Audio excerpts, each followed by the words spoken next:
My name is Cole. I'm a part-time real estate investor, full-time legacy airline pilot, and a part-time military instructor pilot, documenting my journey as a pilot by day and a real estate investor by night, growing a portfolio in Milwaukee, Wisconsin. Welcome to Tailwind Talks.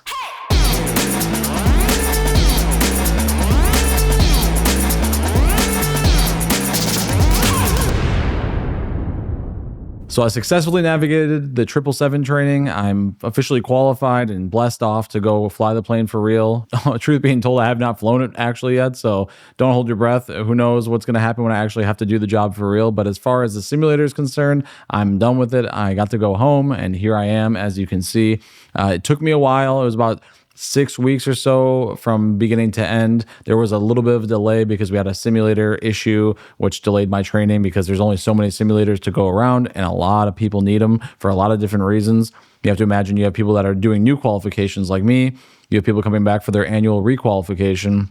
You have people, in the case of the 777, a lot of pilots don't land it enough, so they have to actually come back and get landing qualified again. But that being said, I was able to get done with my training, and I'm really thankful to be done with it. There was even a moment in time where I went from 6 hours of training in the simulator for the 777, flew home to Milwaukee, and by 6:30, 6:40, I was in my military aircraft flying to get my night vision goggle currency redone. By the end of the day, I was like totally burnt out. But it was awesome. I was able to keep current with the military flying and continue to basically get through this course. Excited to go to a bunch of new destinations, places I've never been, doing things that I've never done. I've never crossed the Atlantic, so that'll be new for me. And while that was happening, this is a great example of why my property management company is so key to building this portfolio. I was gone, like literally physically gone, not in the state.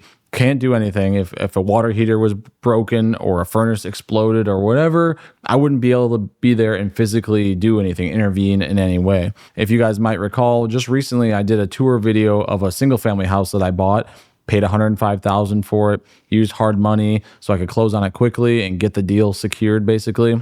While I was gone at training, the property management company, I handed them the keys to this house and said, hey, basically make it rent ready. We had to install flooring. We had to paint. It was everything from removing like a bunch of debris from the gutters to painting it to doing flooring. All that stuff needs to be done to get it rent ready for somebody. And I've got the numbers on my phone right now. The total that I paid for it was $105,000. And I paid about $4,000, just over $4,000 for my funding fee for the hard money lender. It was required to get this deal secured. I ended up paying a little bit more because I needed to close the deal as fast as possible, and I didn't have to put any money down. It was 100% funded. I paid for the funding fee, but other than that, I didn't pay for anything else. So I went in having to pay that in advance, and then I just handed the keys over to the management company, and their bill just came in, and the total on their bill is $7,889. That included changing the locks, that included doing the gutter cleaning out and everything like I mentioned. If your gutters aren't clear, they're not doing any good for you, and water's just pouring over the side of them. It's going straight to the foundation, and it's going to cause even more expensive repairs. If it cost me $500 for somebody to go and clean out the gutters, I would much rather have that than a $10,000, $20,000, $30,000, $40,000 foundation repair. And that's basically why I am so keen on it. When I get new properties and I can see trees and things growing out of the gutters, you got to get rid of them. In this case, I paid a premium for having them redo the house and set it up. But at the same time, like how cheap could I have done it? Could I have done it for $4,000? Could I have done it for $5,000? Maybe. So sometimes it's like you're gonna have to pay a little bit extra to get the job done while I'm doing something completely different that pays the bills. And the reason that it works for me is because I'm using rental income to pay for this stuff. I might not be taking a check this month from that LLC, but the LLC just paid for all these repairs on a new property that then will start generating income, and you can see how the snowball quickly grows. So long story short, I've got $116,889 into the house. And as you might be able to see now, the property rents for significantly more than what I paid for it. And the key there is a single family house. Generally, they're paying for the water bill, they're paying for the gas and the electric. What I'm paying for is usually the property taxes, of course, and the mortgage on the property. So your expenses are significantly lower than they would be in a multifamily building with a boiler where you're paying for the gas, the heat for everybody, or even in individual properties, let's say a duplex or a 4-family, things like that. You're still paying for the water bill on those properties, and the water bill on those is no joke. On a duplex, I usually estimate about $450 a quarter. It adds up. When you start doing that math, single families make a lot of sense when you're just basically getting rid of all that excess expense, and it's kind of like a triple net lease almost. Anyways, got that property stabilized, got it out on the market. It's rentable to somebody in the city right now. And I'm really excited to have that one done. It was kind of a quick project. And there was even part of me that said, well, it's all cleaned up now. It's got flooring, it's got this, it's got that. I could just resell it. But that's not my game. As you guys all know, I'm not really into the quick flips anymore. I did what I had to do to get started in real estate, which was a couple flips. But since then, I honestly haven't done really any at all. It's been a lot of buy and hold, set and forget, and wake up on the other side. So what's been going on otherwise? We've been stabilizing a bunch of units. The ones that we just acquired recently was 20 plus units. We're at a pretty high occupancy rate right now. I think we only have one, maybe two vacancies. And one of them I bought on purpose, like we just talked about. So we're doing pretty good as far as that goes, but I'm just kind of laying low and waiting to see how things play out because from one month to another, things can change drastically, and I don't want to bite off more than I can chew. So speaking of which, we've got a closing that closes tomorrow, and I'll make a separate video about it. I won't get into all the details right now. I'll give you some top-down overview, though.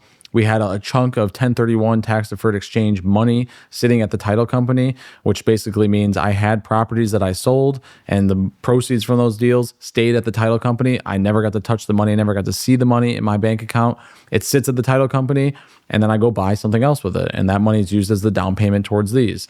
So the money is sitting there from two duplexes that were sold, totals out to about $111,000. And lo and behold, I found some replacement properties. So 6 single families, you guessed it, more single family properties. The 1031 money that we have sitting at the title company isn't quite enough to close the deal. So we have a gap of about $29,000. So we're going to fill that gap, and then we're going to basically close on these new properties, and they should cash flow pretty well. When I did the spreadsheets for these properties, I expected about a 6.1% interest rate. We're down to 5.75, and I estimated the insurance for 6 single families at about $10,000 a year, and it's actually about $4,000 less a year. I messed up the spreadsheet a little bit, but long story short, we got it squared away. It looks really good, and we're excited to close on that one too. So that's literally happening tomorrow afternoon. I'll make a whole separate video about that, talking about the breakdown of the closing statement. Those units, though, we're closing on 6 of them. That's going to push us to 100 units. So I'm going to make another video about the path from 0 to the 100 units that we're about to be at, because that's always been the goal to me. If I could get to 100 units, I felt like it was something that I could really dedicate a lot of time to and maybe make it my full-time venture. I've since found out that's not really true, but 100 units is a huge landmark in my mind, and it was always something that I wanted to get to, and it's taken me years and years and years and years to get there. So really excited about that. And the point of that video is going to be talking about from day 0, I guess, when I had my first single family house that was a foreclosure in Wauwatosa, and how I slowly built that up and every single deal along the way. So I'll kind of give you just a top down view though. Deal 1, deal 2, deal 3, and we're just going to go through each and every one. And I'll kind of talk about the moves that we made, what kind of thought process we had doing it, and some of the lessons learned, because we definitely made some mistakes. We definitely left some money on the table, and we've been punched in the mouth 1 or 2 times along the way. So that's really the update, honestly. It's kind of weird. We're getting into this place where the snowball is really building pretty quickly now. For a long time, when you have maybe 10, 20 units, it's still a lot more than most people have, and I was really thankful for that. But it just doesn't produce enough to make it like a full-time thing, in my opinion. And I've talked about this a lot. I'm really thankful that I stuck it out and kept my jobs. I was working at the post office for a period of time. I was working a very minimally paying airline job. And COVID came around, that place went out of business. And there's just a lot that happened. But I'm really thankful that I saw it through and stuck it out, because that's what's paying dividends right now. Keeping that job, keeping both of those jobs between the military and my normal professional career, and doing this on the side was the way to go. And I know I'm rambling a little bit, but the idea is that this was not an overnight thing. I still feel like we haven't really done a whole lot, which is weird saying, because I always thought 100 units would be the place, like, oh, this is where we want to be. And I'm very thankful for us being there. But it's just apparent to me that it's going to take more if you really want to build something. 100 units is a lot, but people much bigger than that have lost everything. So I never lose sight of that, and I'm just going to continue to grow and see where this takes us.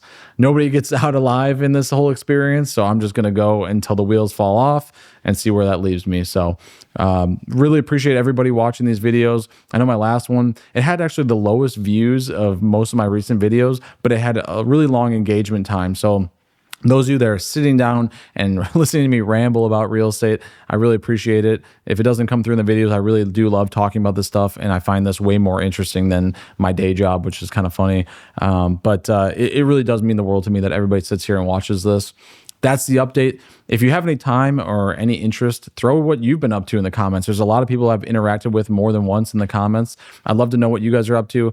There's somebody I talked to recently who just closed on one of their first rental properties. That's a huge deal. There's people that have equity and they're trying to move it. There's a lot going on, and I'd love to interact with you guys in the comments, because that's kind of where I feel like I get the most connection with people and can kind of help in some small way. So I really look forward to talking to all of you in the comments, and I appreciate all of you spending the time watching this, and I'll talk to you soon. See ya.